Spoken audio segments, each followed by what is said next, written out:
Hoje em dia, são muitos os obstáculos para que um brasileiro conheça a verdadeira religião. Temos o dragão do tradicionalismo. O sistema educacional e a grande mídia fake news distorcem a doutrina católica e atacam os bons sacerdotes. E quando, por graça de Deus, um de nós encontra a verdade, passa a se deparar com um segundo obstáculo, que é o excesso de paróquias modernistas com seus tambores, bate-palmas, falta de modéstia e de reverência com o Santíssimo Sacramento. O recém-convertido, então, vive o drama de que os seus amigos paroquianos, por falta de doutrina, cometem atos e proferem declarações contrárias ao que a Santa Igreja Católica sempre ensinou. Nós não queremos converter os jovens a Cristo, nem à Igreja Católica, nem nada disso, absolutamente. E para completar, muitos homens que receberam de Deus o ofício de ensinar, acabam trabalhando para destruir e ocultar quaisquer vestígios da verdadeira religião. Pensando neste cenário desolador, nós resolvemos reagir, fundando o Santo Dom Bosco com o fim de difundir o tesouro da fé católica para todos os brasileiros. E graças ao bom Deus e ao apoio de muitos de vocês, temos cumprido essa missão. Publicamos mais de 170 livros, 4 documentários, centenas de horas de conteúdos gratuitos no YouTube e já somos mais de 50 funcionários trabalhando integralmente na causa católica. O resultado disso, no ano passado, somente no nosso YouTube, ultrapassamos a marca de 12 milhões e 100 mil visualizações. Como consequência natural do engajamento nas redes sociais, recebemos mensagens de brasileiros de todo o país que falam sobre a importância que estes vídeos tiveram para aproximá-los de Nossa Senhora e de Nosso Senhor Jesus Cristo. Afinal, muitos de vocês devem lembrar da famosa aula do professor Rafael Tonon sobre Nossa Senhora das Lágrimas, que possui a marca de 1.300.000 visualizações. Ou ainda, dos combates aos progressistas infiltrados na igreja, como o nosso primeiro vídeo sobre a campanha da fraternidade, que chegou a quase 700 mil visualizações. De tal forma que juntos estamos produzindo um material que tem levado a mensagem de Nosso Senhor para milhares de lares. E por meio da ajuda de vocês, nós construímos um canal de membros que já possui 4 documentários próprios. Cancelados, o mecanismo para destruir o bom clero, maçonaria, inimiga da igreja, Simbres, Nossa Senhora salvará o Brasil e a produção que você irá assistir agora. Mas não é só isso. Em nossa plataforma também já há cursos exclusivos sobre o Evangelho de Jesus, com o professor Lucas Lancaster, a História do Brasil, com o professor mais visto em nossa história, Rafael Tonon, que trata desde o descobrimento no século XVI até o início da infeliz República Maçônica no final do século XIX. E a História da Europa, com o professor Marcelo Andrade, além de muitos cursos exclusivos. E, é claro, colocamos também 62 palestras exclusivas feitas pelos maiores intelectuais católicos do país e que ocorreram em edições passadas da Liga Cristo Rei. Além de todo esse conteúdo exclusivo, o membro patrocinador nos ajuda a difundir a mensagem católica em lares de todo o país. E sem este apoio, nós nunca teríamos conseguido atingir a marca de 12 milhões e 100 mil visualizações somente no ano passado.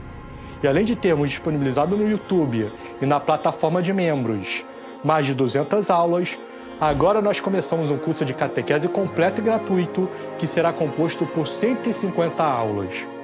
Para o projeto da catequese, nós trouxemos um professor que dedicou a sua vida a ensinar a doutrina de sempre para ministrar aulas semanais durante 3 anos e que serão publicadas todas as quintas-feiras.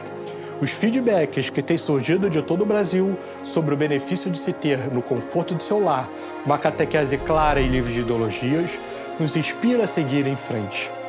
E se você está consciente da importância da nossa atuação na internet, pause este vídeo agora. Acesse o link que está na descrição ou aponte o seu celular para o QR Code que aparece na tela e torne-se membro patrocinador com qualquer valor mensal. Se conseguimos reverter o cenário negativo de contas a pagar com a assinatura de mais membros, então chegaremos um dia a produzir filmes que cheguem ao mundo inteiro e desafiem a grande mídia anticatólica. Somos católicos fazendo filmes para católicos. Trata-se de um projeto ousado, o qual entregamos inteiramente às mãos da Santíssima Virgem Maria, a fim de sermos causa instrumental dos desígnios de Deus. O documentário Comunhão na Mão, o Triunfo da Desobediência, que agora estamos disponibilizando para o grande público gratuitamente, será uma prova do quanto estamos buscando chegar em produções de altíssimo nível. Você irá se surpreender com a qualidade do filme e perceberá o bem que poderá causar no Brasil a entrega gratuita desse filme em todos os lares, paróquias, seminários e onde mais viverem católicos, desejosos de entender o que sempre foi ensinado a respeito da Sagrada Eucaristia e como a comunhão na mão foi introduzida por revolucionários na década de 60. O roteiro foi construído para mostrar a profundidade do problema decorrente da difusão da comunhão na mão em todo o Ocidente. Esta nova produção original do Centro Dom Bosco só foi possível porque conseguimos levantar cerca de R$200 mil de apoio por meio dos membros patrocinadores. Como não podemos agradecê-los presencialmente por este feito, colocamos ao final do filme os nomes de todos os apoiadores que estavam ativos no momento da publicação no canal de membros, de modo que os nossos agradecimentos aos que apoiaram permanecerão visíveis enquanto existirem as redes sociais. Quem leva o Centro Dom Bosco adiante são os membros patrocinadores. Todas as nossas ações audiovisuais são mantidas por vocês que nos assistem. E a lógica é simples. Quanto mais assinantes, mais conseguimos difundir a fé por meio de vídeos, aulas e cursos para todo o Brasil. Se você quer ver a mensagem do Evangelho chegando em mais lares brasileiros, não deixe de acessar o canal de membros na descrição e no comentário fixo. Torne-se membro patrocinador com qualquer valor, a partir de R$5 mensais, e tenha o seu nome incluído nos créditos do nosso próximo filme. Contamos com você, tenha um bom filme e que viva Cristo Rei!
suspendo en el ejercicio de tus ministerios y que voy a poner en entredicho a la parroquia del Carmen.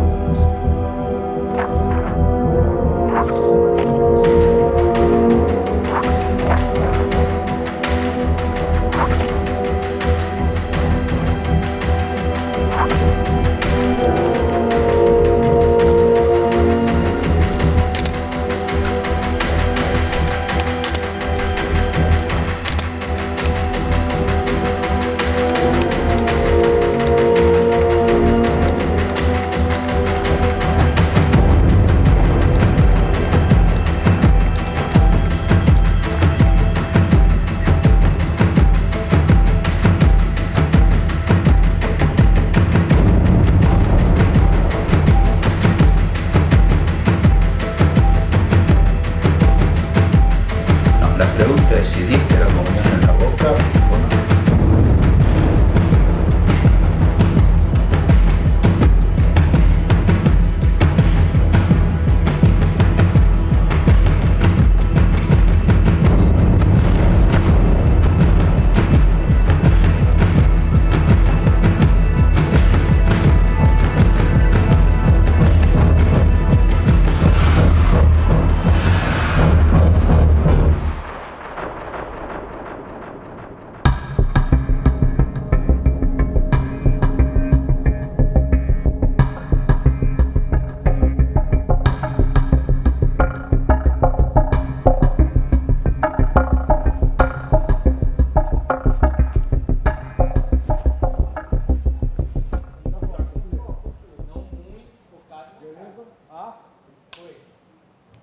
Meu nome é Álvaro Mendes, tenho 39 anos, moro no bairro Maracanã, venho de uma família católica desde cedo. Como o ambiente no qual eu vivia era um ambiente católico, você tem aquela noção da existência de Cristo, dos santos. Pode já cantar? Pode. Parabéns pra você. Não tanto uma infância de oração diária, era mais uma realidade que você percebia transcendental, que existia, mas não uma realidade no qual eu tinha um contato direto mais profundo. Então você vai crescendo, aí começa a ter acesso mais à televisão, os amigos do ensino médio já nenhum católico, os professores menos ainda. E eu acho que esse processo ele se desenvolve porque o sistema escolar está completamente nas mãos dos revolucionários. Então, naquele ambiente já foi sendo construído um processo de apostasia silenciosa. Tudo que eu tinha aprendido minimamente, pelo menos com a convivência, com as irmãs, com as missas no domingo, rapidamente aquilo se esvaiu. Aquele processo de afastamento cada vez maior que se aprofundou na universidade. Então, quando me perguntava se eu era católico, eu respondia que sim. Então, eu me via como católico, mas sem ter uma ideia mínima do que era ser católico. Só que como aquela fé católica que eu tinha no ensino fundamental era uma fé muito mais cultural do que enraizada em doutrina, eu não via, por exemplo, problema em ir à missa num domingo no mês e naquela missa ali comungar.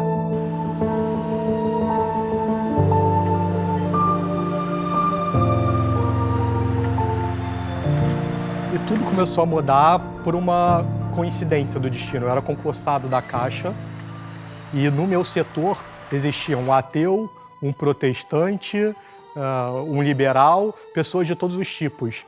E era recorrente na sede da Caixa, em alguns momentos durante o dia, que entrasse no debate de uma atmosfera religiosa, porque você tinha um ateu visceralmente anticatólico e um protestante também visceralmente anticatólico.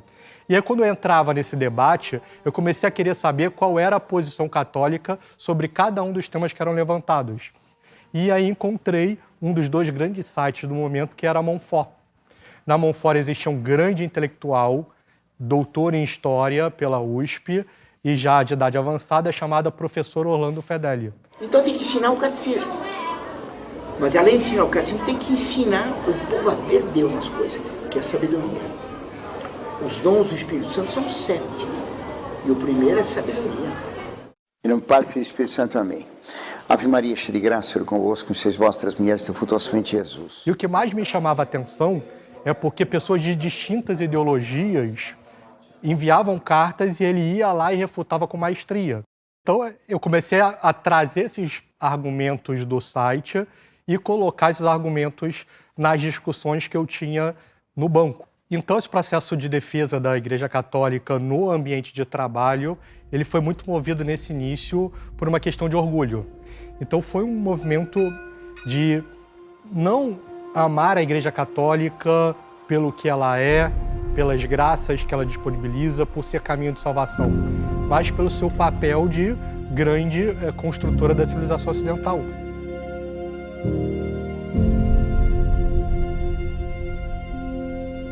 Fui fazendo lentamente esse processo de volta à igreja, até entender que eu deveria retornar à missa todos os domingos, ter confissão regular.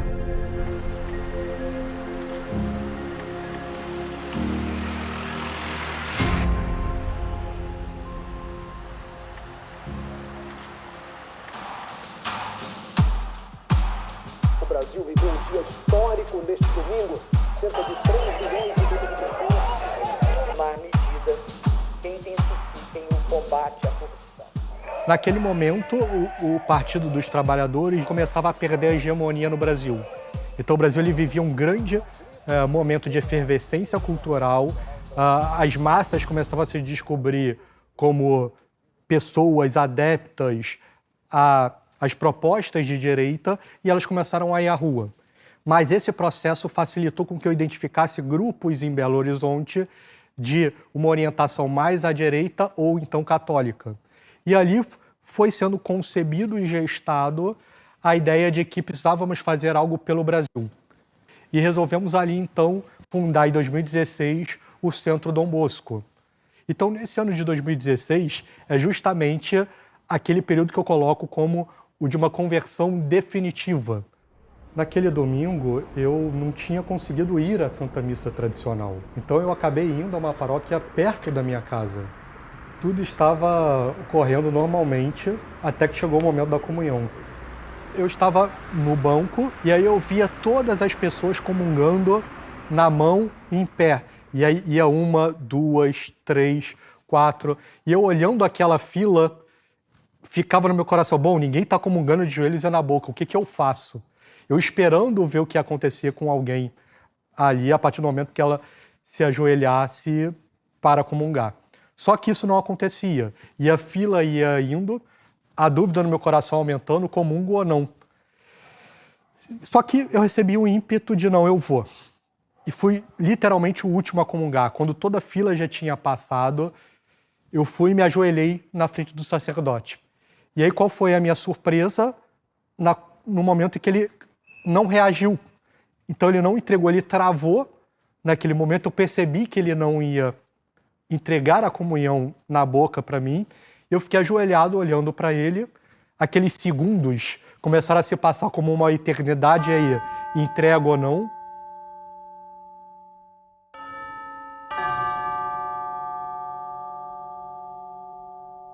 Naquele momento, eu tive a reação de falar para o padre o seguinte, bom padre, eu tenho direito de receber a comunhão na boca de joelhos. O porquê eu tinha direito, eu não sabia defender com exatidão naquele momento, mas eu sabia que eu tinha.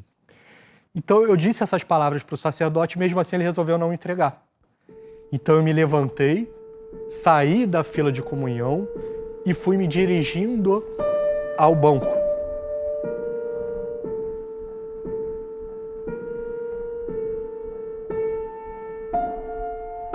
Quando eu voltei para o banco, eu senti uma paz interior, porque no fundo eu sabia que eu tinha sido impedido de comungar só porque busquei prestar a devida reverência a Deus.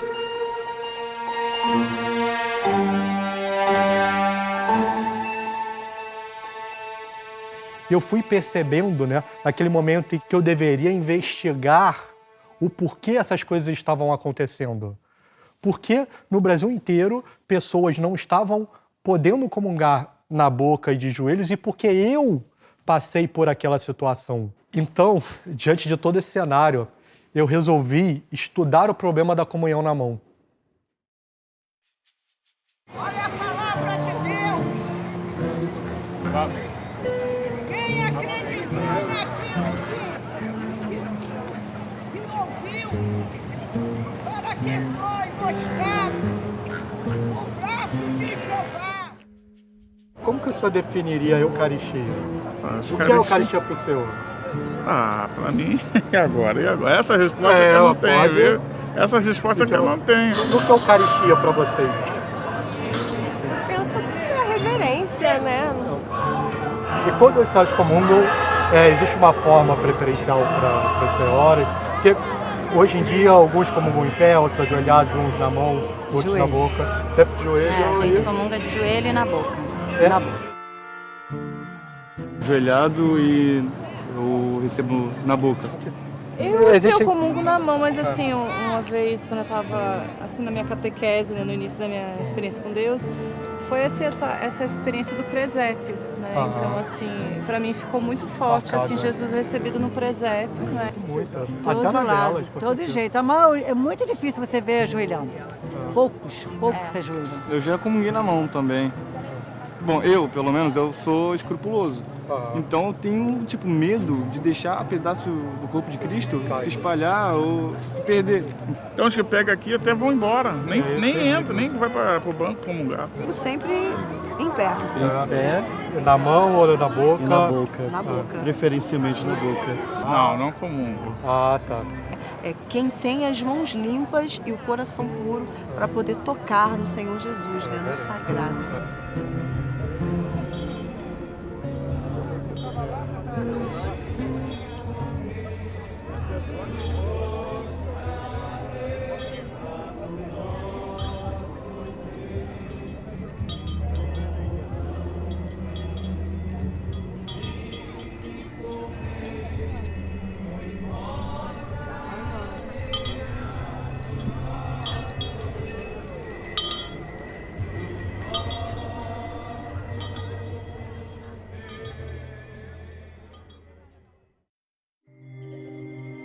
É verdade que Jesus está fisicamente presente na Eucaristia?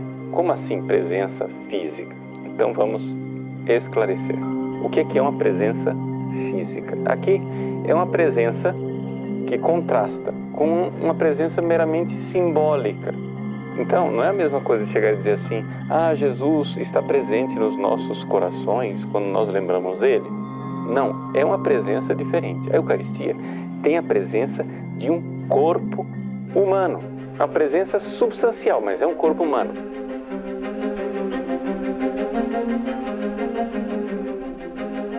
Una manifestación divina o milagro eucarístico. Un supuesto milagro relacionado con una hostia en una población mexicana. The miracle of Lanciano is the first, and many believe the greatest Eucharistic miracle of the Catholic Church. The Eucharist is the source of the inspiration and the strength for carrying out the new evangelization. The Eucharist is the highest and most perfect expression of our Christian life. Dr. Ricardo Castanon Gomez, a former atheist, became a Catholic after leading his first scientific investigation. No mundo que não entende de substâncias, é claro, isso causa um pouco de escândalo, um pouco de dificuldade. Quando o padre consagra o pão, a substância de pão não é mudada pela substância de corpo, sangue, alma e divindade de Jesus. Não, a substância de pão é mudada pela substância de corpo. E por concomitância está presente ali também o sangue, a alma e a divindade. Um escândalo para quem não tem fé, mas para nós católicos é a coluna da nossa igreja.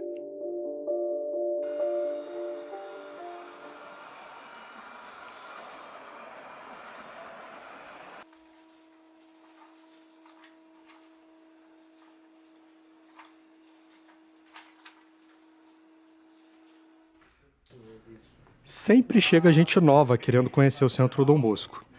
E durante as nossas investigações, recebemos a visita da simpática senhora Nelly Araújo. Então, aproveitamos a oportunidade para falar com ela. Eu fui à missa lá em Belo Horizonte e fui para comungar na boca, porque eu tenho o hábito de comungar na boca, entendeu? E eu fui comungar com o padre, não era com o ministro, não. E quando eu me coloquei para receber a hóstia na boca, o padre rispidamente falou: não, na mão. Ele falou assim, na mão. Eu recebi assim mesmo Jesus, porque o mais importante era o Jesus e não a postura dele. E peguei e falei com ele que eu creio no Jesus Cristo e recebi a hóstia. E fui me sentar chorando muito, porque Jesus não merece isso, sabe? Jesus não merece o que estão fazendo com ele, na casa dele. Como é que a senhora se sentiu quando o padre negou a Eucaristia para a senhora? Não, eu fiquei assustada, sabe? Eu nunca esperava escutar isso nas missas. Sabe? Mais respeito com aquele que morreu por nós. Entendeu? E, meu Deus do céu, a minha primeira Eucaristia eu não esqueço. Foi ajoelhada. A Santa Missa, para mim, Nossa, é um momento mais sublime. É um momento em que Deus me escolheu, assim como escolheu a todos, mas me escolheu também para que eu vivesse junto dele, junto, fazendo parte de todo o sofrimento que ele fez.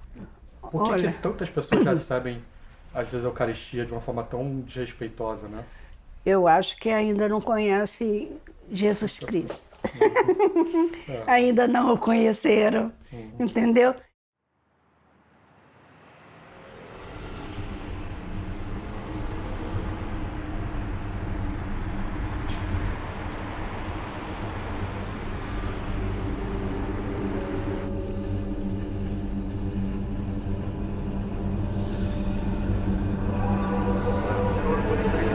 E che parte sei questa del corpo? Magno. Magno quando che voglio me. Magno, tá bom. Questo Molise è il corpo di Cristo. Questo è il corpo di Cristo, vedete? Eccolo.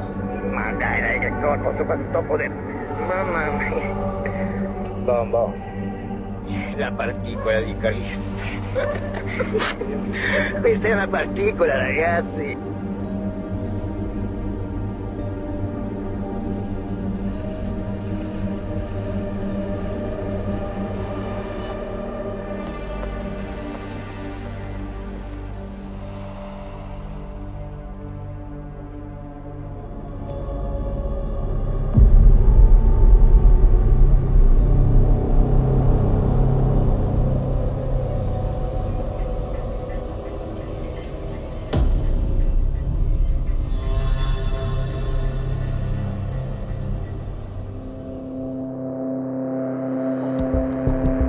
Some choose to kneel, some receive it in their hand.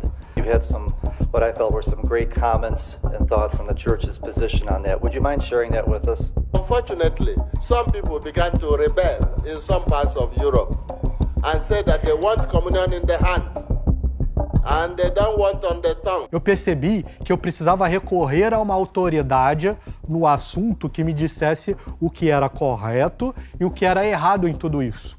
E aí, quando a gente pensa em autoridade no assunto, vem logo a imagem de um bispo. Bom, mas qual bispo? 75% of our own people don't believe a central teaching of our faith.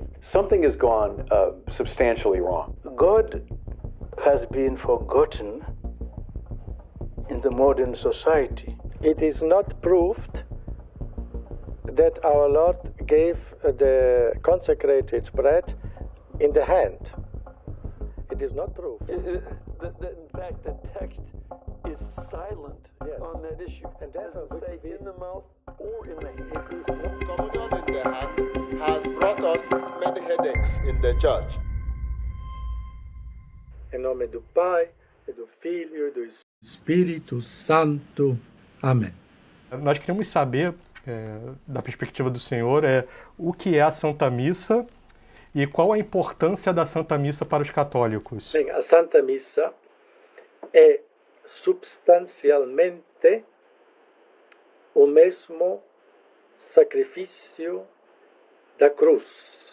Então, eu digo substancialmente, é o mesmo sacrifício, somente o modo, quer dizer, um aspecto secundário, que é o modo de oferecer, é diferente. Este ato de sacrifício foi uma glorificação perfeita e sublime e até infinita de Deus, porque foi oferecida por uma pessoa divina, que é Jesus Cristo.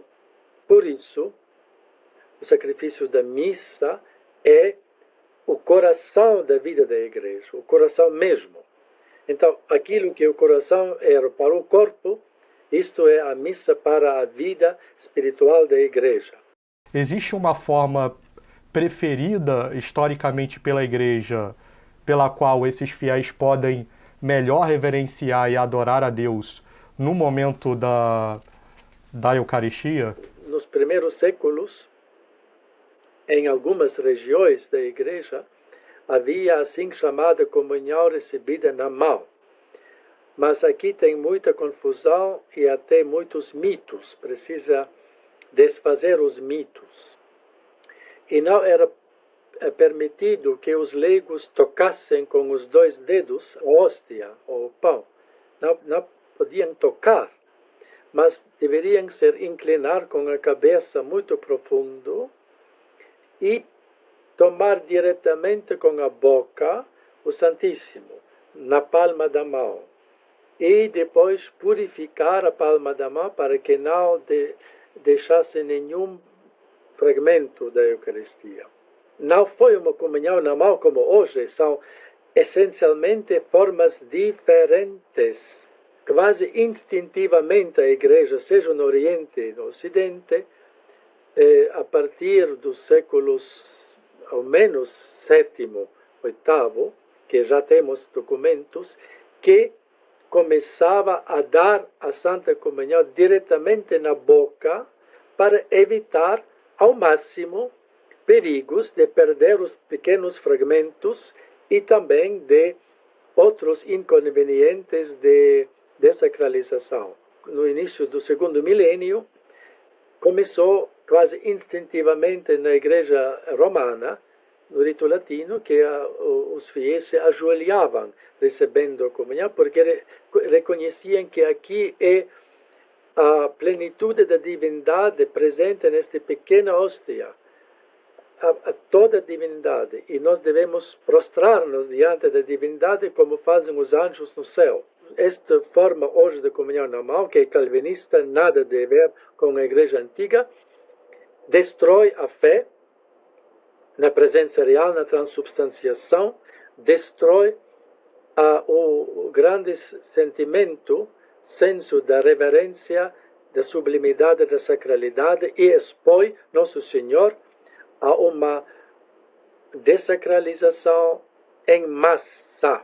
E não obstante disso, infelizmente, Paulo VI, no seguinte ano 69, autorizou a comunhão na mão e que cada conferência episcopal podia introduzir com a votação de 2/3, mas não se pode votar uma coisa que em si é perigosa e minimalista ao Santíssimo Sacramento. Não se pode. Por isso era fatal e irresponsável pelo Paulo VI que ele autorizou. Ele não deveria autorizar. Ele deveria defender Jesus Cristo e a Eucaristia. Houve resistência de bons bispos nas dioceses a esse movimento de comunhão na mão? Ao meu conhecimento, única exceção, o bispo já saudoso, falecido, Rodolfo Laise, um santo bispo, segundo a minha opinião, da Argentina, da Diocese de São Luís, na Argentina, que ele é o único que resistiu e não permitiu na diocese dele a introdução que a Conferência Episcopal fez.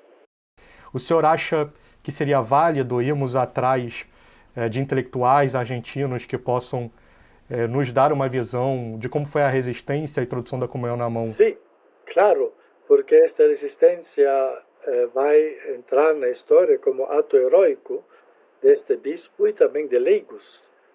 E aí a entrevista com o Dom Atanásio Schneider abriu muitos horizontes do que podia ser feito. Me chamou muito a atenção ver como os argentinos tinham postergado a introdução da comunhão na mão. Houve um homem que se tornou um símbolo de defesa da comunhão na boca e de joelhos, que foi Monsenhor Laise. Ele escreveu um livro que entrou para a história desse debate entre comunhão na boca e comunhão na mão, que era Comunhão em la mano, documentos e história. Ele vai dizer, o bispo, que a história da reintrodução da comunhão na mão não é outra coisa que o triunfo de uma desobediência. Então ficou no meu coração, tanto pelos livros, quanto pela entrevista com o Dom Atanásio Schneider, de que eu precisava ir à Argentina.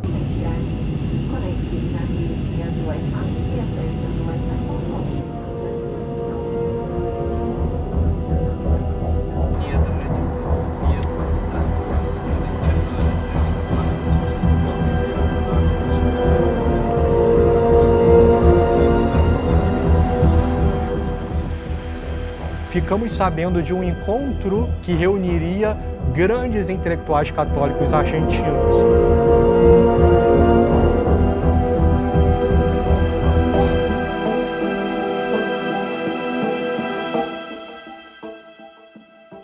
Então eu tive a oportunidade de conversar com vários intelectuais de renome.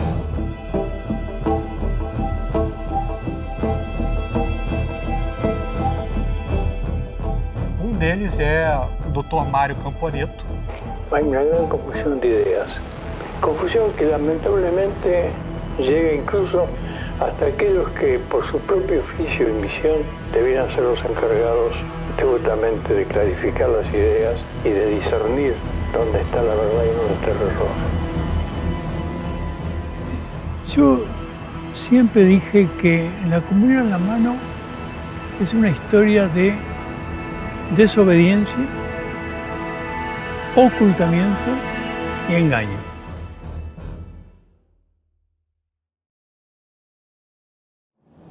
E o que aconteceu na Argentina desse período de 1969 a 1996, em relação à comunhão? Lo que pasó fue lo siguiente. Nuestro episcopado, desde que se cerró el concilio hasta los años 90, 90 y pico, fue un episcopado que podíamos llamar no tradicionalista, pero sí en su mayoría conservador.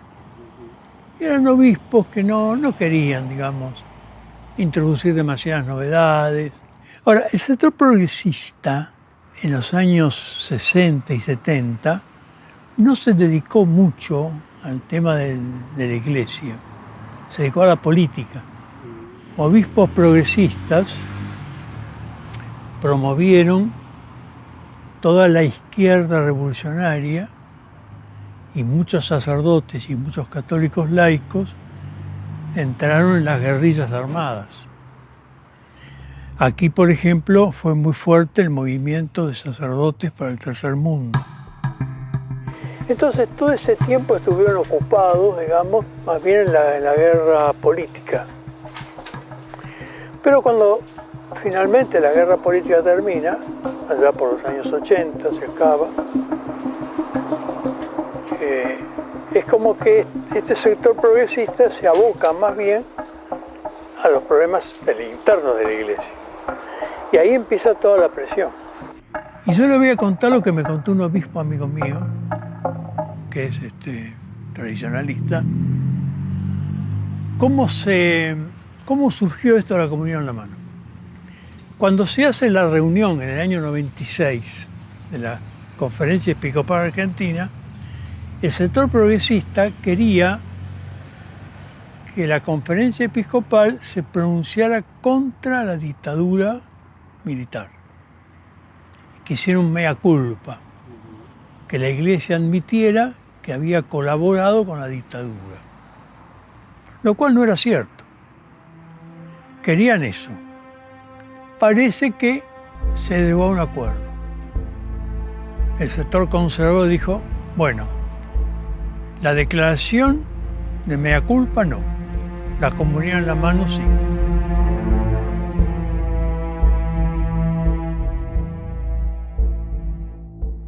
Lo grave de todo esto, Álvaro, es que nada de estas cosas surge como un deseo genuino de servir a la Iglesia o de procurar que los fieles católicos nos santifiquemos. Surgen de grupos de poder. Son grupos de poder, grupos de presión, lobbies. Y eso realmente es muy doloroso.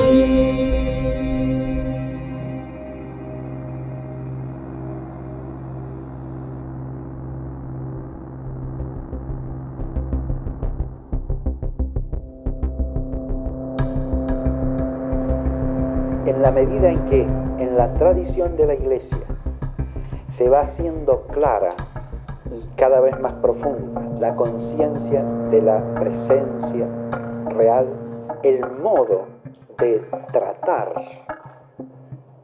el Santísimo, tanto por el sacerdote inmediatamente después de la consagración. Cómo a la hora de distribuir la comunión se fue haciendo cada vez más cuidadoso en orden a manifestar essa presença. O Cláudio Meyeregger é outro grande intelectual argentino e ele teve uma oportunidade de desenvolver ali para nós todas as questões teológicas e como foi esse movimento da comunhão na boca ao longo da história. En los primeros siglos no está del todo definida la modalidad con que en cada rito se realiza la comunión. Y de hecho tenemos informaciones distintas. Y en conjunto pocas, escasas. Se ha dicho, por ejemplo, que durante 1000 años todos los cristianos comulgaron en la mano, ¿no? Eso es algo claramente falso. Nadie tiene derecho a hacer una afirmación histórica de ese tenor, porque no solo no es cierta, sino que no existe fundamento documental alguno para afirmarlo. Pero la cuestión teológica, que es la más importante, la primordial, nos lleva a darnos cuenta que en todos los ritos, tanto de Oriente como de Occidente, en la medida en que los ritos se van constituyendo y se van configurando con precisión, la comunión en la mano tiende a desaparecer. Un principio que empieza a aparecer ya en los 3 primeros siglos, en los siglos de las persecuciones a los mártires, es que la comunión solo la distribuye el sacerdote que ha consagrado. Y esto lo sabemos ¿por qué? Porque se hace una sola excepción a eso, y es para los tiempos de persecución en que los fieles se ven necesitados de llevar la Eucaristía a sus propias casas para consumirla. Es la única excepción que se hace. Y si se hace por vía de excepción, significa que no es la práctica común. Lo que sabemos por algunos textos patrísticos, que insisto, son escasos y se refieren a determinadas sedes, no se pueden extender al conjunto de la Iglesia. Historiográficamente no hay derecho a hacerlo. Pero lo que sabemos es que cuando los fieles recibían la comunión en la mano, la disciplina era que la recibían en la mano, pero no la tomaban con la mano. Lo primero que hay que decir es que esto acontece en el marco de las amplias transformaciones litúrgicas que siguen al Concilio II del Vaticano. Es en ese marco histórico que algunos episcopados de Europa van a proponer que se les permita distribuir la comunión en la mano. Empieza siendo la solicitud de un permiso. Se trata del holandés, del episcopado holandés, del belga y de algunas diócesis de Alemania y de Francia. Es curioso que empiece en Holanda el asunto, donde mitad de la población históricamente era católica y la otra mitad calvinista, precisamente. Parece formar parte de un juego ecumenista totalmente extraviado, ¿no? Uma forma de aproximar, forma de comer o católico. Sí, más que de aproximar, de unificar lo que no puede unificarse, porque tenemos de un lado la Santa Misa y del otro lado una ceremonia en la que no hay ni sacerdotes, ni consagración, ni por lo tanto sacramento eucarístico. La estrategia que se desarrolló históricamente fue primero pedir el permiso. Y se pide el permiso porque se alega que es una costumbre que ya se ha introducido. Lo cual, fíjese usted, es un verdadero disparate desde el punto de vista del derecho litúrgico. Porque una mala costumbre o una costumbre abusiva que se ha introducido, lo que hay que hacer es eliminarla, no pedir que se conceda el permiso para continuarla. Ese permiso fue concedido a pesar de que la consulta que se hizo desde la Santa Sede al conjunto de los obispos del mundo señaló mayoritariamente que no era procedente ni conveniente el otorgar el permiso. A pesar de lo cual, el Papa Pablo VI concedió el permiso. Segundo, la falacia de ahora somos fieles adultos, que nos hacemos cargo de nuestra propia realidad, que no somos como niños a los que hay que decirle por dónde ir, ¿no? Lo cual ya lleva toda una mentalidad revolucionária implícita, verdade? E antibíblica também, porque o próprio nosso Senhor Jesus Cristo diz que o reino dos céus pertence às crianças. Así es, así es. Y el que no se haga como un niño no puede entrar en el reino de los cielos. Así es. Na nação argentina, houve homem que se tornou símbolo de defesa da comunhão na boca de joelhos, que foi Monsenhor Laise, o bispo da diocese de São Luís. ¿Y cómo se introdujo? ¿Y cómo se permitió? Y siempre que una conferencia aprobaba, yo me preguntaba, ¿no? ¿Cuál es el fundamento? ¿Por qué antes se mantuvo la comunión en la boca y ahora por qué en la mano? Y ha habido presiones y a mí me llama poderosamente la atención que en el mismo año 69, 11 episcopados que han recibido de Roma la orientación de permitir la comunión en la mano. Y de ahí como una gota de aceite se fue.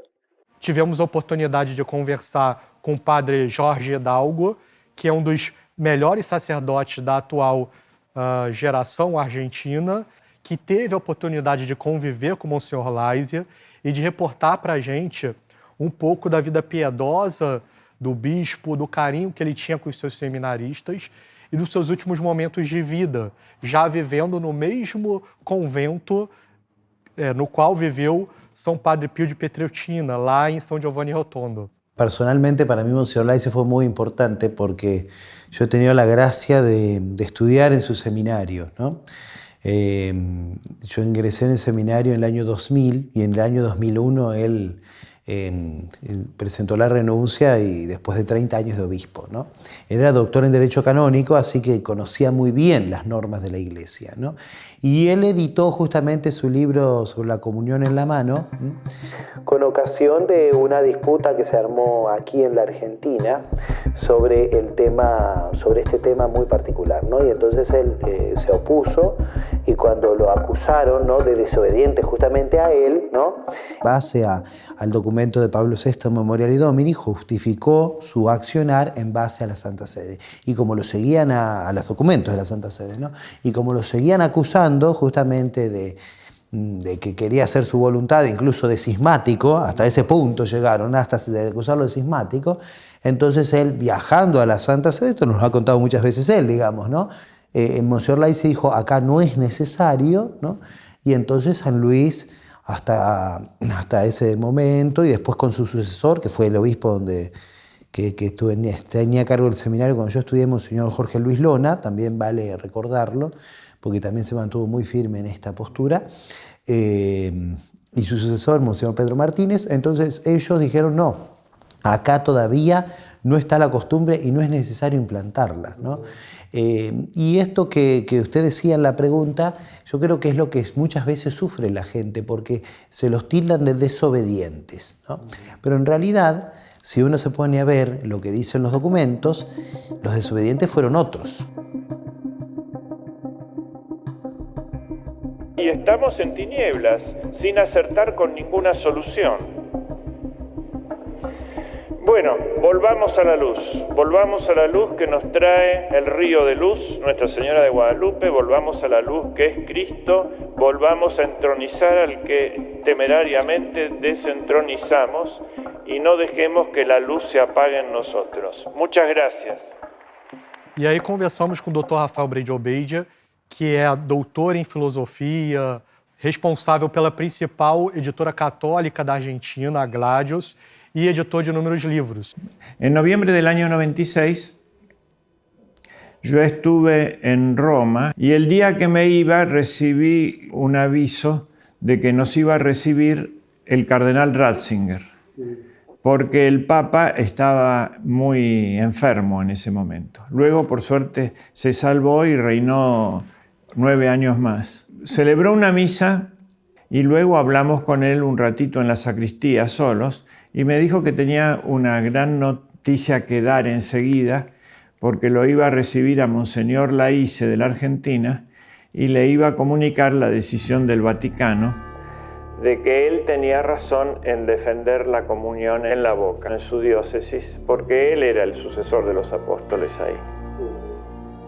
Entonces, fue una gran diferencia y nos enteramos una gran cosa. Estos no son problemas para los que no creen en la Eucaristía, pero para los que creemos fue una decisión bastante feliz.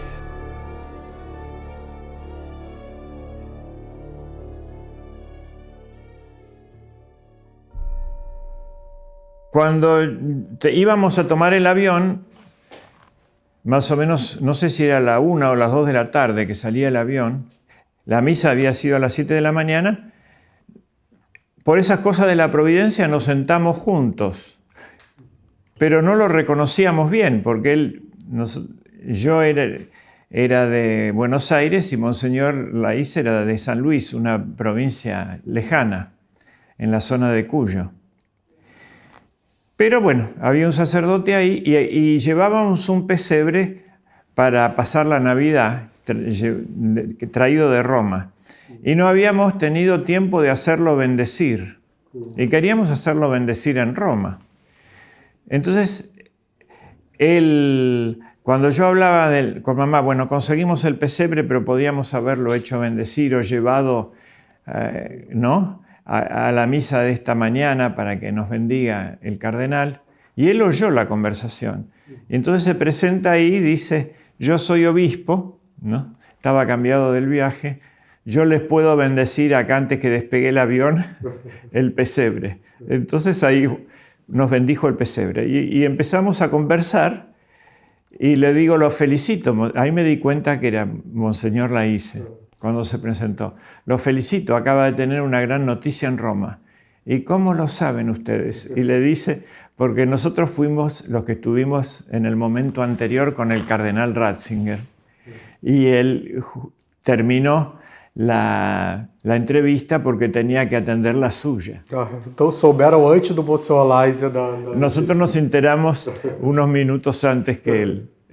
Y volvía muy contento con su decisión de que se haya respetado su rol de sucesor de los apóstoles en un tema tan importante. E aí eu percebi, ao fim das 4 entrevistas, que a minha investigação na Argentina só tinha acabado de começar. El arzobispo de La Plata hoy publicó una nota de opinión, una editorial, cuyo título era Fornicación. La cultura fornicaria que se va extendiendo sin escrúpulo alguno es un signo de deshumanización. Algo de animaloide aparecería en esa conducta. Porque todos eles indicaram que eu deveria buscar Monsenhor Aguer, que é arcebispo emérito de La Plata, um grande intelectual, estudioso, professor de seminário, com vários artigos publicados, e que ele poderia lançar muito mais luzes sobre a questão da comunhão na mão na Argentina.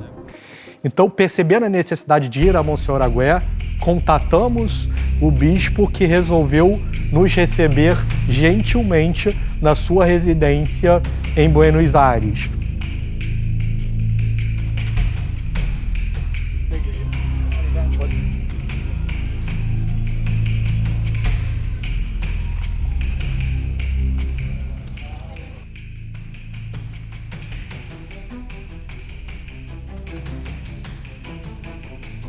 La comunión en la mano se ha introducido de un modo arbitrario y violentando la conciencia de los católicos.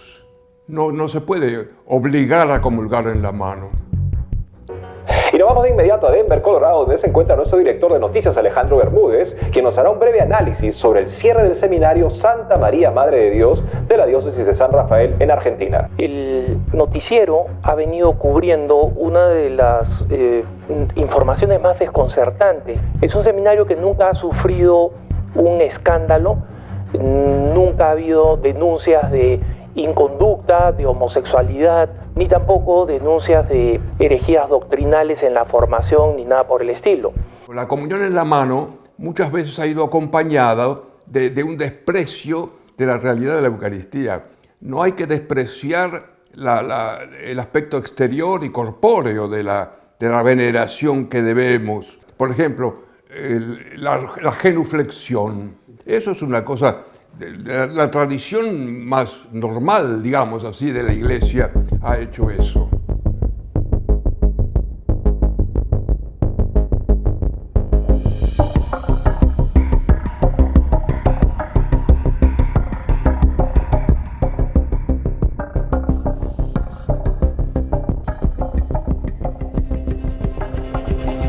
Acá un conflicto se produjo en la diócesis de San Rafael en razón del contagio de la pandemia, del coronavirus. El obispo obligó a comulgar en la mano y además con una razón muy poco razonable, como es simplemente para que no haya contagio. En primer lugar, que no se contagia nada, y en segundo lugar, que en realidad se está privando a los fieles de algo que les corresponde por derecho, ¿no? Yo se lo he dicho en su momento al obispo de San Rafael. Eso violenta el derecho de los fieles. Vamos a rezar un misterio del rosario, pero también hay que hacer público el rechazo a lo que está pasando. Tenemos que manifestarnos en la calle sin miedo a decir la verdad. E houve todo um grande movimento de protesto lá contra o fechamento do seminário. Isso foi me trazendo mais indagações que precisavam ser respondidas. Então isso também me fez sentir a necessidade de ir a São Rafael para conhecer leigos ou sacerdotes que pudessem me dar respostas mais precisas sobre o que aconteceu na Diocese de São Rafael.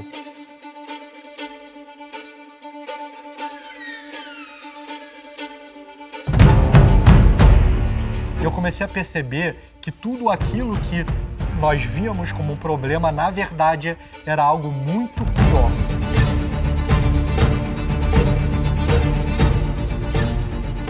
Então, ao chegar em São Rafael, começamos a ir atrás de pessoas que tinham vivido a situação, todo aquele drama de fechamento do seminário de São Rafael.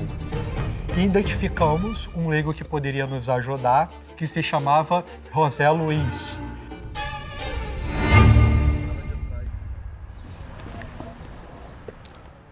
Olá, José Luiz. Álvaro, como estás? Tudo bem? Tudo Graças. bem, bem-vindo. Muito obrigado. Adelante. É uma alegria estar aqui, que vimos como entramos em contato com o senhor para conversar um pouco sobre o Seminário de São Rafael. Bueno, sí, bienvenido. Muchas gracias por estar en casa, bienvenido. Muito obrigado. Pasen. Dá licença. Adelante. Falam muito sobre o Seminário de São Rafael e eu gostaria também da sua visão, José, sobre como era a vida no Seminário de São Rafael, como os leigos viam a qualidade, percebiam a qualidade desse seminário. Bueno, el Seminario de San Rafael comenzó por Monseñor León Krug, un obispo bien tradicional, digamos, ortodoxo, ¿no? Y bueno, comenzó con el padre Huela y el padre Escurra, acá en la calle Tirazo, y luego se formó el Instituto del Verbo Encarnado y se hizo el otro seminario ahí en la calle El Chagrán.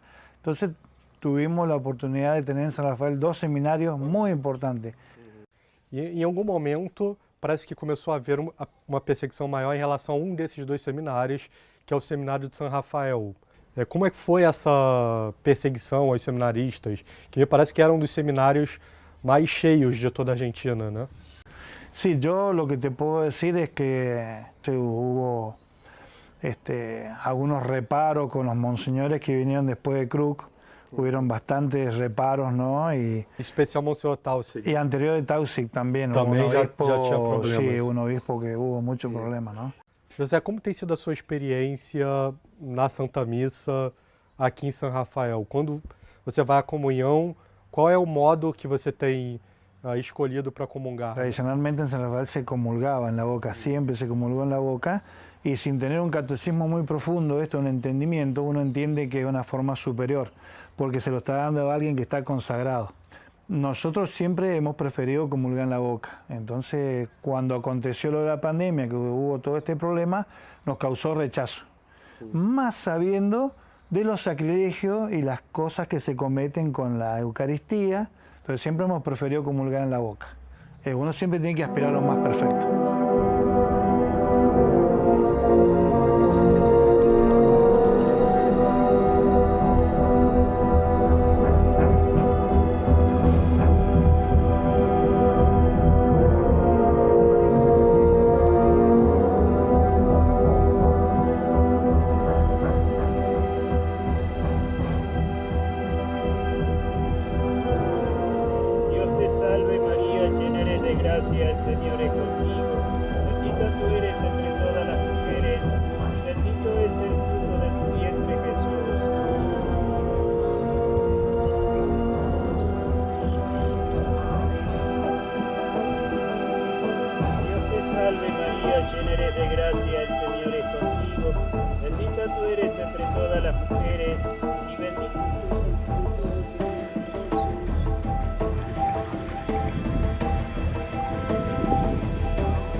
E essa história da Diocese de São Rafael ela começa lá atrás, na Arquidiocese do Paraná. E tudo isso por obra de um grande monsenhor, o bispo Tortolo, que fez um seminário então que atraía todas as grandes vocações da Argentina. Naturalmente, como estamos num período de crise profunda, depois que esse bispo saiu da diocese, o seminário foi muito perseguido. Os seminaristas, nesse processo de perseguição, saíram da Arquidiocese do Paraná e encontraram abrigo em outro grande bispo, que era Monsenhor Kruk, da Diocese de San Rafael. Nos lo diste por padre y pastor el 8 de abril de 1973, por designación del Papa Pablo VI, y como un detalle de tu amor hacia nosotros. Durante 18 años tuvimos un pastor que para el bien de sus ovejas y por amor a la Iglesia, levantó una de sus mayores obras, el Seminario Diocesano Santa María, Madre de Dios. Por él perdonó incurias, soportó envidias y rechazó halagos. En ese semillero puso sus esperanzas, afirmado en la liturgia cuidada, sencilla y solemne, en la recta doctrina, en el ejercicio de la caridad y en el servicio a tu Hijo, en el apostolado. Mas Monsenhor Kruk era um grande bispo e aguentou com mão de ferro todas as perseguições e hostilidades do resto da arquidiocese, tendo apoio direto de Roma, que então o Papa era João Paulo II. Só que Monsenhor Kruk eventualmente vai morrer, até que assume Monsenhor Tauci. Por este video me dirijo con mejor amor de padre a aquellos fieles que piensan que está mal comulgar en la mano. Então, Monsenhor Tauci, um homem muito político, começa a perceber que talvez aquela formação ortodoxa dos seminaristas não tivesse mais na tônica do dia.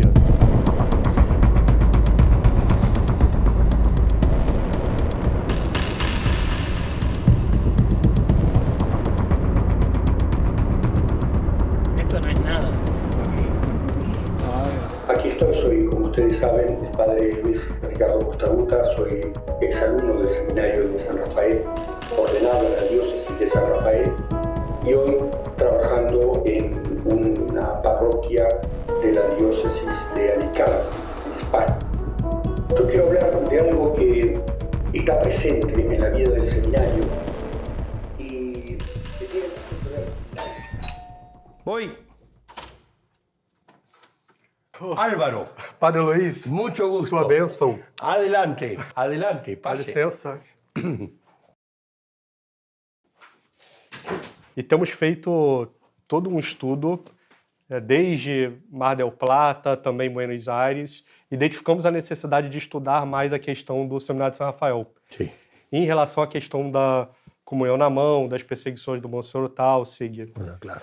El seminario de San Rafael nació abierto a la iglesia y así fuimos educados, digamos, y formados en la filosofía y en la teología, gracias a Dios, y los frutos que dieron esos años fueron excepcionales.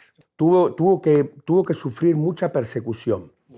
Hicieron informes falsos, informar a Roma falsamente sobre el seminario. Recuerdo en una reunión de clero, estábamos todos los sacerdotes de la diócesis y Monseñor Garlati propone el tema de la comunión en la mano y el clero dijo, no. Yo luego fui personalmente al obispo a decirle, Monseñor, no, yo no estoy de acuerdo con la comunión en la mano. Me dijo una cosa que es tremenda, tremenda. Me dijo, en definitiva, es cuestión de ritos. No te preocupes, es cuestión de ritos. O sea, para el obispo, el rito era poca cosa. Y el efecto fue que todos los sacerdotes de la diócesis no solamente afirmamos la comunión en la boca, sino que se comenzó a poner reclinatorios en las parroquias. Algunos me han dicho que es un sacrilegio, otros un pecado mortal, otros que se iban a condenar si comulgaban en la mano, los mártires, la generación de los apóstoles, los confesores de la fe, y hasta la Virgen María recibían la comunión en la mano. Recibirlo en un trono, con las manos extendidas, ofreciéndole al Rey que viene, que venga como nuestro Señor a sentarse en el trono de nuestra persona. Llega Monseñor Taussig, ¿no? Que fue ordenado, era sacerdote de la Arquidiócesis de Buenos Aires y fue ordenado para la diócesis de San Rafael, ¿no? Monseñor Taussig, Eduardo María Taussig, es el hombre que vino luego de Monseñor Garlati. Monseñor Taussig pertenecía a una familia muy conocida en Buenos Aires. Era un hombre de corte tradicional, discípulo de Carlos Sacheri, por ejemplo, que fueron muy perseguidos por la guerrilla armada argentina, Carlos Sacheri, Jordán Yenta, en fin. Pero tenía algún problema él, personalmente, ¿no? Era un hombre muy duro, muy vengativo. Entonces, él llega digamos, a la diócesis de San Rafael y es recibido muy bien. Yo también con mi gente, con mis chicos, fuimos a darle la bienvenida. Pero claro, cuando llega el Papa Francisco, Monseñor Taussig da un cambio. Ele como que vira, ele vai seguindo o perfil do Papa, seria um pouco isso. Sí. En Buenos Aires estaba Bergoglio y sus obispos y estaba Monseñor Aguer y sus obispos. E Taussig era cercano a Aguer. Então mudou completamente o episcopado da região para um sentido mais progressista. Sí. Justamente na época da pandemia. Exactamente. Ellos fueron los que decidieron, no el gobierno político, cuando llega la pandemia, estos obispos se reunieron y decidieron imponer la comunión en la mano con ocasión de la pandemia. Es decir, fue la ocasión para hacer el salto. Y fueron directamente por la Eucaristía, ¿no? Primero, se cerraron las iglesias, cosa que nunca había pasado. La última vez que pasó el cierre de las iglesias fue en el Imperio Romano. Y la última es ahora, ¿no? Luego, ellos imponen la comunión en la mano y obligan y persiguen a los sacerdotes para que la den en la mano, ¿sí? El obispo y el papa no tienen jurisdicción sobre la tradición de la iglesia. Pueden enseñarla, pero no pueden cambiarla. Como as pessoas receberam essa proibição? Muy mal, muy mal.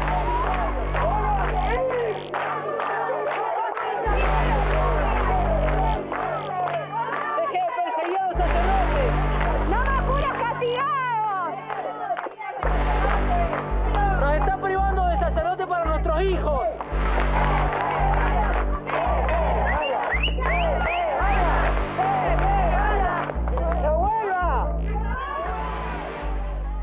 Se juntaron las dos cosas. Como la gente, los seminaristas y los superiores del seminario se opusieron a esto, fue la ocasión justa para que Roma decidiera el cierre. Esta es la carta a la que tuvo acceso así prensa, donde el Papa Francisco se pronuncia sobre el cierre del seminario de Santa María Madre de Dios, clausurado en el 2020 por disposición del Vaticano. Querido hijo, la rigidez no es un don de Dios, la mansedumbre sí, la bondad sí, la benevolencia sí, el perdón sí, pero la rigidez no. E a questão central que foi dada como justificativa foi a comunhão na boca, certo? Sí, señor. El primero que se planteó el no fue el rector del seminario. Dijo, no, yo no la doy y no voy a obligar a los seminaristas. Fue apartado del cargo, ¿sí? Luego vino otro rector más afín y fueron obligados uno a uno los seminaristas. Algunos cedieron, ¿no? ¿Por qué? Porque otros sacerdotes de la diócesis pensaron que era importante negociar con la comunión en la mano, ceder con la comunión en la mano para salvar el seminario. Es una barbaridad, es una locura, eso no se puede hacer. No se puede negociar con el cuerpo de Cristo. Cerró finalmente el Seminario Santa María Madre de Dios de la Diócesis de San Rafael, provincia argentina de Mendoza. En ese sentido, fieles locales que no están de acuerdo con la medida participaron de un Vía Crucis. Obligaron a los seminaristas, algunos seminaristas recibieron la comunión en la boca y el seminario fue cerrado igual. Voy a recibir la comunión, entonces me dice, en la boca no te la voy a dar. Digo, yo con el cuerpo de Cristo no negocio, le exijo que me dé la comunión. No, dice, no te la voy a dar. Digo, se niega a dármela, no, vos te estás negando a que yo te la dé. No, le digo, si usted es el que la está dando, usted me la tiene que dar. No, en la mano te la tengo que dar. No, entonces no le digo. Eso fue todo. Hay un tema musical que Monseñor Taussig lo prohibió. Se llamaba así, Samba del Seminario, ¿sí? En la cual se decía especialmente esto: Seminario de San Rafael es custodio de la Eucaristía. En el momento de cerrar el seminario, la última cosa que hicieron los seminaristas fue cantar por última vez la samba. Sí. En fin.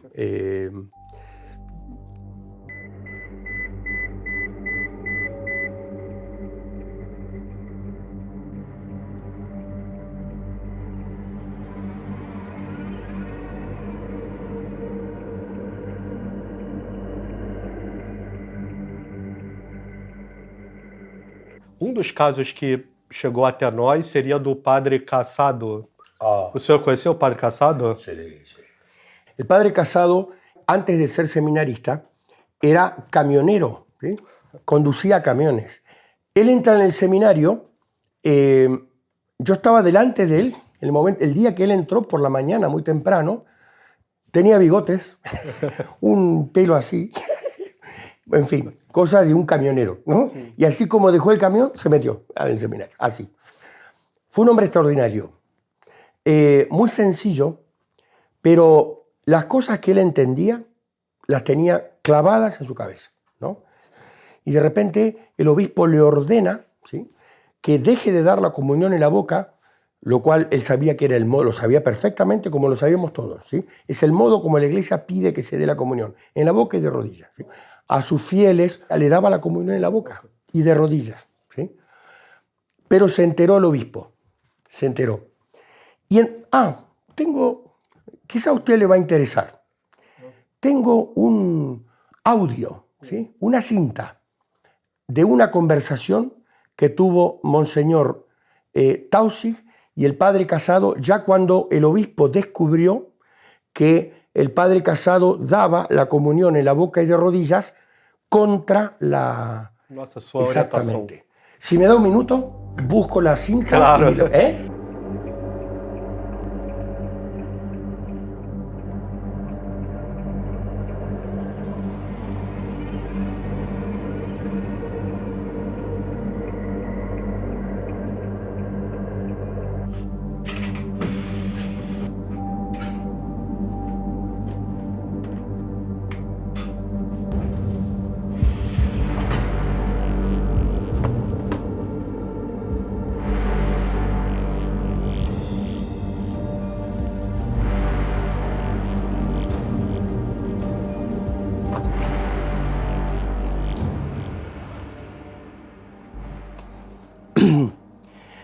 Esta cinta, Monseñor no sabía que estaba siendo grabada.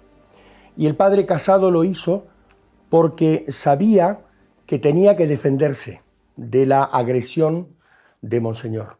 Y sabía que era un trato injusto el que daba a los sacerdotes. Entonces dijo, yo voy a grabarlo para defenderme. Pero él nunca lo dio a conocer, ¿no? Le voy a mostrar un poco para que usted vea, ¿sí?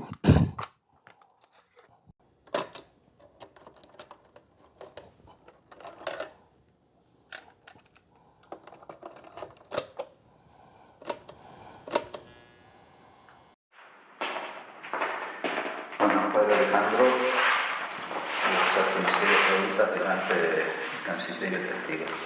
Cuando llega Alejandro ya está en el canciller y un cura testigo. Era un juicio, era un juicio. El obispo había armado todo. En primer lugar, vos te notificaste oportunamente del decreto del 31 de julio con amonestación canónica, ¿no es cierto? ¿Has cumplido vos con la prescripción de no dar la comunión en la boca o has dado la comunión en la boca en todo este tiempo? Bueno, he tratado de ir explicando y... No, la pregunta es si diste la comunión en la boca o no. Monseñor quería pescarlo, agarrarlo justo con una mentira. Entonces no lo deja escapar, se le pone los testigos y le dice, estaba notificado y amonestado. O sea, el padre ya estaba amonestado, que si no cumplía habría sanciones. Todo esto para proteger la comunión en la boca de sus fieles. E o tom, aparentemente, já no início é bem agressivo, né? Não é aquela coisa... Porque o bispo ele tem que ser o pai do sacerdote, alguém amoroso. E aí, em privado, o que você vê é uma pressão em cima do padre, né? Muchos obispos son así. Muchos obispos son afuera muy sencillos, muy sonrientes, pero adentro son rígidos, tiránicos. Parece a fotografia de bispo progresista. Exactamente. Es un obispo progresista. Sí. El público y notorio, que es la parroquia donde van todos los que no quieren comulgar en la mano, como hacen las otras dos parroquias. No tendrías que dar ni una comunión más en la boca.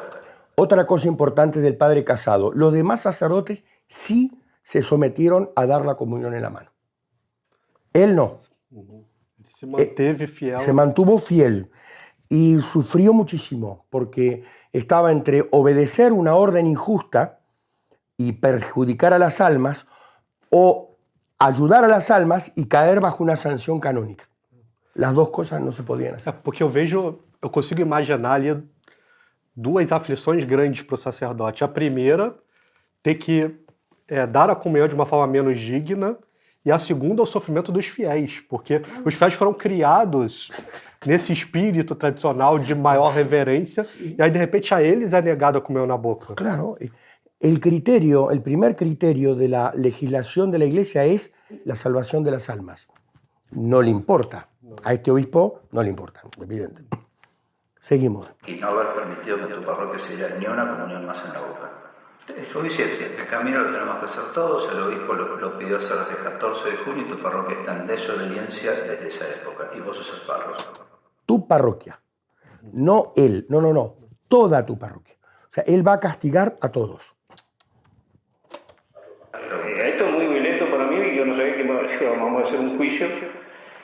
Sí, y más, te comunico que ya te suspendo en el ejercicio de tus ministerios y que voy a poner en entredicho a la parroquia del Carmen. ¿Pero por qué va a poner en entredicho a la parroquia del Carmen? Porque han desobedecido formalmente todas las disposiciones del obispo. En la parroquia se sigue dando la comunión en la boca, a pesar de que no es la mandada, y porque toda la mayor parte de tu comunidad comulga así, y la gente que quiere comulgar en la mano se siente discriminada. Bueno, estamos trabajando hace 28 años. Bom, eu acho que eu entendi aqui claramente, né? O bispo está suspendendo o padre de ordem, interditando a paróquia, só porque o padre quer dar a comunhão na boca como a igreja sempre pediu. Sim, tal qual, assim é. Como se fosse o maior delito possível que um sacerdote poderia receber, é dar a comunhão de forma digna. Sí, así es. Él es una autoridad superior a todos. Él, los obispos y el Papa se ponen por encima de digamos, de la tradición de la Iglesia. No se puede, es ilícito eso. Y así lo han hecho. Y este tema nunca se dijo que estaba mal. Vamos a hacer una cosa muy simple, padre, estás suspendido. Entonces, para que te la levante tenés que hacer un acto de reconocimiento y de arrepentimiento y de propósito de enmienda. Y si no, yo pongo en entredicho la parroquia. No se celebra la Navidad, no se celebra por 2 meses los misterios cristianos. Así de simple. No estuvo bien lo que hice, me arrepiento. Y eso, aunque vaya en contra de mi conciencia. Si tu conciencia no permite, decir que no estás en condiciones de obedecer a la Iglesia como la Iglesia lo pide. Esto se llama coacción moral, ¿sí? O sea, el hombre, el obispo critica directamente la luz de la conciencia, lo cual pone fuera de la moral al católico. Si yo no sigo la luz de mi conciencia, yo peco, ¿sí? Entonces, el padre Alejandro Casado dice, pero ¿cómo voy a obrar contra mi conciencia? El obispo dice un error tremendo, dice, no puede ser, es o tu conciencia o la Iglesia, como si la Iglesia fuera contra la conciencia. O sea, está coaccionando moralmente al padre para que ceda en esto. E usando sempre a questão da obediência como instrumento para direcionar para o mal. Exactamente. La virtud de la obediencia es una virtud moral. Él pide una obediencia, pide una obediencia que está por encima de la moral y pasa a ser teologal. O sea, yo alcanzo a Dios en la medida que estoy unido a las decisiones de los obispos. Eso es falso. Eso es falso.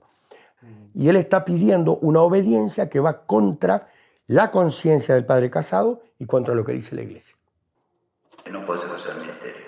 No hay nada que tenga que tener tu conciencia en duda, escrúpulo, que esta es la voluntad de Dios. Y así que en el tema de las partículas y todo eso, no corren... El tema de las partículas, si la persona ve una partícula, se la consume. Y si no, ya lo decidió un Papa Santo, San Juan Pablo II, que se puede hacer. Si no, estarías diciendo que el Papa se equivocó, que todos los obispos nos equivocamos. ¿Y quién sos vos para ponerte por encima de la autoridad de los Papas Santos y de todo el episcopado? Si fuera por esto, Cristo tampoco tendría que haberse puesto contra los fariseos y los saduceos. ¿Quién eres tú para ponerte contra el sumo sacerdote? La verdad está por encima del sumo sacerdote, del papa y de todo el mundo. ¿Me voy a poner en contra de la gente? Sí, te tenés que poner, como hizo el padre general en su parroquia. Eso es lo que corresponde de un párroco con huevos. Yo lo que... Con huevos, con bobones. Esto es una grosería. Una grosería. Está siendo muy grosero el obispo cuando dice esto. No puede tratar a un sacerdote así. Todo lo que he visto, que comulgan en la mano, nadie revisa nada. Entonces, viendo esa falta de discreción frente a la Eucaristía... ¿Vos pensás que yo no lo veo, que el resto del episcopado, que el Papa Santo no lo vio? Bueno, pero ¿Vos sos más vigilante que toda la Iglesia? No sé si soy más vigilante, pero... Vos tenés que decirme, yo lo que trato de que comulgue. Si queda alguna partícula invisible, no hay que hacerse problema. Las partículas invisibles no están en la presencia de Jesús. Santo Tomás de Aquino dice el cuidado que hay que tener con cada partícula, porque donde hay pan, especie de pan, está la presencia real de Cristo. En fin. Pero es el quilombo que hicieron. No entender esto nos llevó puesto el seminario. Estoy muy enojado. Ahí está. Dice el obispo, el quilombo, que significa un gran lío, un gran problema que surgió por no obedecer lo de la comunión en la mano, dice, se llevó puesto, o sea, destruyó el seminario. El seminario de San Rafael se pierde por la comunión en la mano. É porque no privado ele não precisa ter a parte política, ele pode ser completamente sincero, né? Claro, sí. Na maldade. Dios mío. ¿Por qué tiene que ver Porque este problema fue lo que llevó puesto el seminario, por las partículas que no se ven o lo que fue. ¿Se cerró el seminario por ese tema? Por las actitudes como vos, padre. La rebeldía del clero por este tema es lo que ocasiona el cierre del seminario. Y estoy muy enojado. Nunca me conociste así, me llevaron puesto el seminario. Andá y hacer las cosas que vos tenés que hacer. Eu imagino que o padre tenha saído arrasado dessa reunião. E o que aconteceu com o padre Casado depois disso? Quedó en una disyuntiva que lo condujo a esto. O obedecer a la conferencia episcopal o obedecer a Cristo. Padre Casado enfermó. Le detectaron un tumor. Él le decía a la cucaracha. Sí. Al tumor le decía, sí, tengo una cucaracha ahí adentro.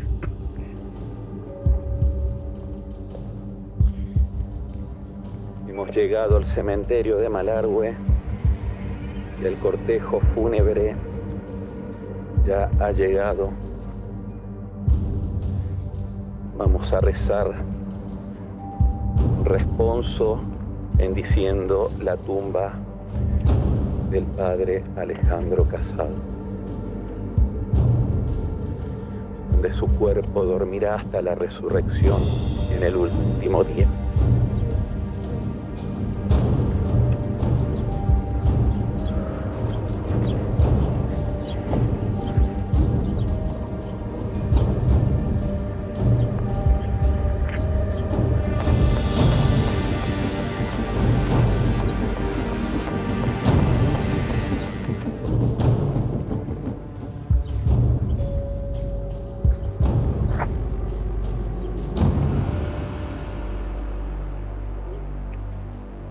La gente rezaba para que él vuelva, pero no, la voluntad de Dios fue que él diera la vida, digamos, por esta razón. Quedó como un testimonio. Sin embargo, tuvo todavía un momento de grandeza, a último momento. Monseñor Taussig fue a verlo, ¿sí? Se confesó con Monseñor Taussig y Monseñor Taussig le dio la unción. Murió con los sacramentos dados por Monseñor Taussig. No lo rechazó al obispo. La esperanza de la resurrección. Concede a tu hijo Alejandro que descanse en paz en esta tumba hasta que tú, que eres la resurrección y la vida, lo ilumines con la luz de la resurrección y le permitas contemplar en el cielo el resplandor de tu luz eterna. Te lo pedimos a ti, que vives y reinas por los siglos de los siglos. Amén. Bueno, siempre lo recuerdo. Alejandro era un joven de secundaria, no sé, la escuela técnica, no sé cuál era, el ENET. Y salían como a las 11 de la noche. Bueno, hizo un retiro y se convirtió. Fue mi calamidad. Porque salía a las 11 de la noche, creo. Se puso muy rezador. Me caía a la iglesia, rezaba, empezó a rezar todos los días el rosario. Rezaba un rato, después venía a verme, ya eran las 12 de la noche, y siempre venía con preguntas, porque estaba descubriendo toda la vida cristiana, y pregunta, y leía, y preguntaba. Bueno, así que después que rezaba, eran las 12 de la noche, yo esperaba para cerrar la iglesia. Y me caía a mí a la ahí el comedor, era todo junto, la piscina chica. Padre, ¿tiene algo que hacer? A las 12 de la noche. Te pregunta. No, nada, ¿por qué? No, tengo unas dudas. Así que yo temblaba cada vez que venía, todos los días venía a rezar el rosario. Lo recuerdo siempre. De fierro, rezar el rosario. El amor, la devoción de su vida. Y justamente es la imagen con la que lo vamos a recordar ahora que lo dejamos aquí. Esa hermosa idea de marcar los rosarios. Qual o ensinamento que o exemplo do Padre Casado deixa para o senhor? Primero, la caridad. Caridad, amor a Dios y amor a las almas. Y en segundo lugar, firmeza en la fe. Firmeza en la fe en Cristo y la Eucaristía. Él no quiso ceder a ningún tipo de presión y Dios le pidió la vida, le pidió la inmolación. Cristo es el Salvador, nosotros somos los salvados. Y eso él lo mantuvo siempre así. San José, esposo y cara. Su misión era de ser esposo de la Virgen María y padre cuidador del Salvador. Entonces, por lo tanto, tiene que tener un estado así. Y bueno, Dios se lo concede porque Dios concede la caja de herramientas adecuada para el mecánico. Si el mecánico necesita este tipo de llaves,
Gracias. Mil gracias. Infinitas gracias a Dios. Todos los dones de Dios son una gracia.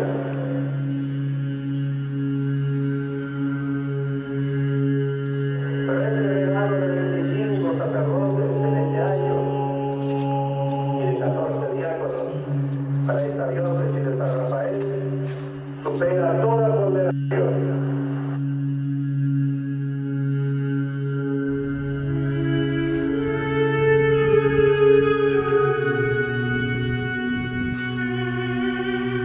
Es una gracia de privilegio. Te debo laudar. A ti te alabamos, Señor. Magnífica, ánima me adora. Mi alma alaba al Señor. Señor, aquí nos tienes. Queremos ser tuyos, totalmente tuyos, eternamente tuyos. Queremos cantarte nuestra gratitud por toda la eternidad, asociando nuestras voces a las alabanzas y adoración de los ángeles.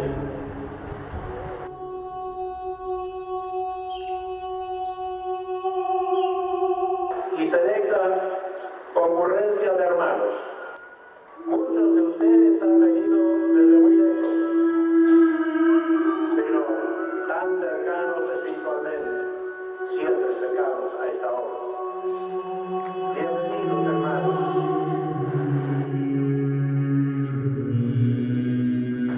Muchos de ustedes nos han confiado el fruto del amor de sus hogares, hijos, hermanos, familiares, amigos.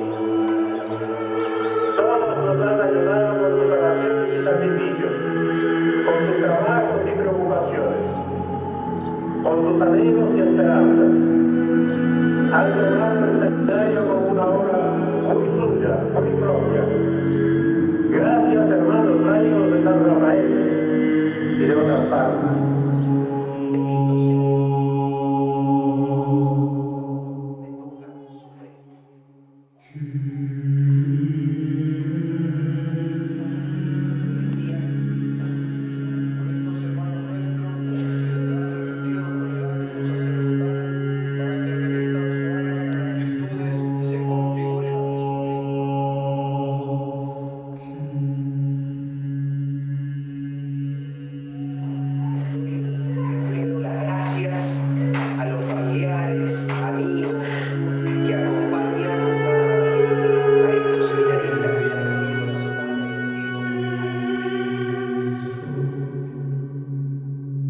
También 6 hermanos serán revestidos con el hábito clerical, el cual es signo exterior de la presencia de Cristo Jesús en el mundo. De pie recibimos al celebrante canto.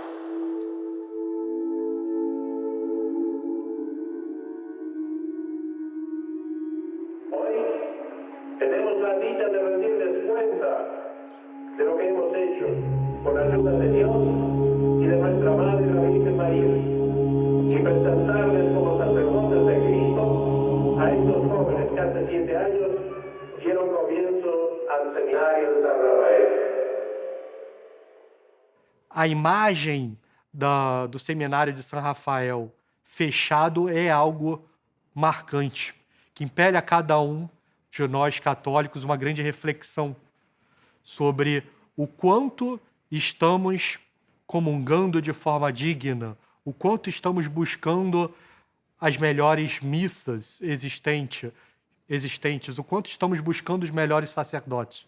Aqueles seminaristas perderam a sua vocação porque não aceitaram menos do que poderiam entregar. E isso é algo muito impressionante.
Gratidão, Schneider.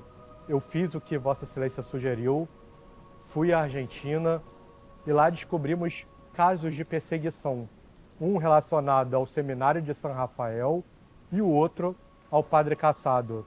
E diante de tudo isso, depois vemos tantas pessoas que sofreram com o problema de querer comungar na boca e de joelhos, tendo acesso a essa forma de administração negado, voltamos ao Brasil. E aqui estou diante de Vossa Excelência e lhe pergunto o que nós podemos fazer. Devemos de novo conscientizar nós mesmos e toda a Igreja, não somente que coisa é a Eucaristia. Claro, o Santíssimo, como a palavra já disse, o Santo dos Santos, mas quem é? Uma palavra simples sintetiza tudo, é o Senhor. E por isso, como Santo Tomás de Aquino disse no seu hino ao Santíssimo Sacramento, quantum potes tantum aude, quer dizer, quanto tu podes, tanto ose, ousar, dar honra a nosso Senhor. Devemos ter a ousadia de dar-lhe toda a honra que lhe compete. E por isso agradeço muito a todos os leigos, especialmente aqueles que são perseguidos somente por única razão, que mostram a honra devida, também externa, a nosso Senhor e Deus Eucarístico. E o conforto é que estes muitos fiéis, marginalizados, perseguidos, sacerdotes, por causa de Jesus Eucarístico, que eles vão receber uma grande recompensa no céu. Esta é uma coisa segura. Por isso continuam. E também, se vocês são perseguidos a causa de Jesus Eucarístico, consideram isso um privilégio e uma honra. Oferecem isso com humildade, não com revolta, mas com humildade, como reparação para todos os sacrilégios e todas estas desonras que causa claramente, inegavelmente, a comunhão na mão. Dizia Santa Teresa de Calcutta, um dos maiores males que existem hoje no mundo e na Igreja é a comunhão na mão, por causa destas inumeráveis, contínuos desacralizações, humilhações do nosso Deus Eucarístico. E vamos fazer uma nova cruzada de amor para todos os amantes, todos defensores, adoradores de nosso Senhor e Deus Eucarístico.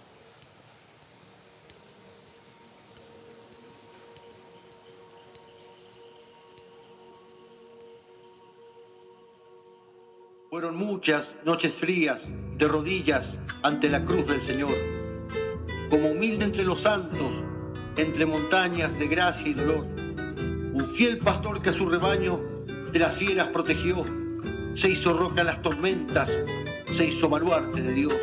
Su rosario se hizo trigo por esas tierras del sur, si hasta tiembla el enemigo ante tu nombre, León Krug.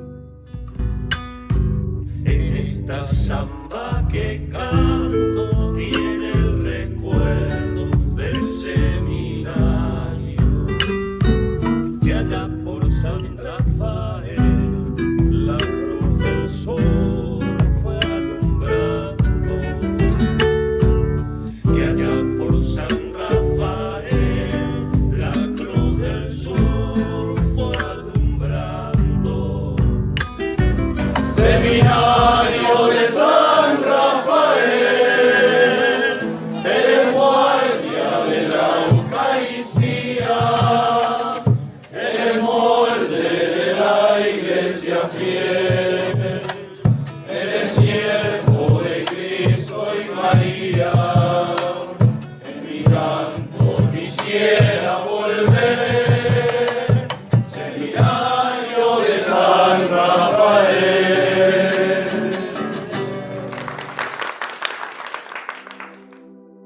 A Sagrada Eucaristia santifica as almas dos homens, fortalece as famílias e sustenta a vida das sociedades. Por isso, os inimigos de Deus sabem que é preciso destruir a reverência dos católicos ao Santíssimo Sacramento para que os homens, as famílias e as sociedades, espiritualmente enfraquecidas e corrompidas, favoreçam o reinado de Satanás. No filme que você acabou de assistir, mostramos o grave problema da comunhão na mão, pelo qual se perde o senso da presença real de Cristo, diminui-se a reverência a Jesus sacramentado e multiplicam-se os sacrilégios. Acreditamos que este documentário possa ajudar a reacender o fervor eucarístico em todo o país, inspirando os fiéis a receber a Sagrada Eucaristia na boca e de joelhos, motivando os sacerdotes para que reabilitem os genuflexórios e fazendo com que muitos bispos proíbam abusos litúrgicos nas suas dioceses. Mas precisamos que você nos ajude a despertar esse fervor eucarístico no coração dos homens. O filme está disponível em nossa plataforma de membros e gostaríamos de pedir que você o recomende a todos seus familiares, amigos, conhecidos e seguidores. Cada pessoa que assistir ao documentário pode vir a tornar-se um vivo defensor da Sagrada Eucaristia. E nada como o amor do brasileiro ao Santíssimo Sacramento para derrubar os ídolos da Revolução em nosso amado e combalido país. Os nomes que estão passando na tela são dos membros patrocinadores, que nos ajudaram a fazer este filme e a trazê-lo até você. Nosso maior desejo é que seu coração tenha sido tocado pela urgência em restituir a Sagrada Eucaristia à sua dignidade e a seu lugar de direito, que é reinar nos corações e nas sociedades, para que o mundo alcance a paz que todos nós desejamos. E se conseguimos atingir este objetivo, não deixe romper esta corrente. Ingresse agora mesmo conosco nesta batalha em torno da Santa Igreja e torne-se você também um membro patrocinador. Aponte a câmera do seu aparelho celular para o QR Code na tela. Garanta o seu nome nos futuros documentários e seja mais um a proporcionar que novos corações se abrasem com a justa defesa do reinado social de nosso Senhor Jesus Cristo.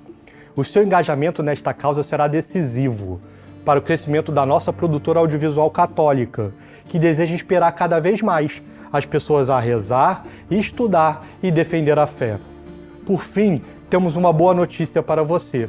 Neste documentário, expusemos o grave problema da comunhão na mão. Agora, queremos produzir uma continuação, que apresente um caminho de ação para enfrentar este problema. E para que possamos produzir este e outros documentários, precisamos atingir a meta de 10 mil membros patrocinadores. E isto até março do ano que vem. Apoie com qualquer valor mensal em membros.centrodombosco.org e convide seus conhecidos a fazerem o mesmo. E se você já é membro, considere aumentar a sua contribuição mensal. Que Deus recompense imensamente a sua generosidade. Com a valiosa ajuda de todos vocês, se Deus quiser, chegaremos a produzir também filmes 100% ficcionais. Contamos com seu sim, especialmente com as suas orações. Nos vemos no canal de membros do Centro Dom Bosco. Que Nossa Senhora vos cubra com seu manto e que viva Cristo Rei.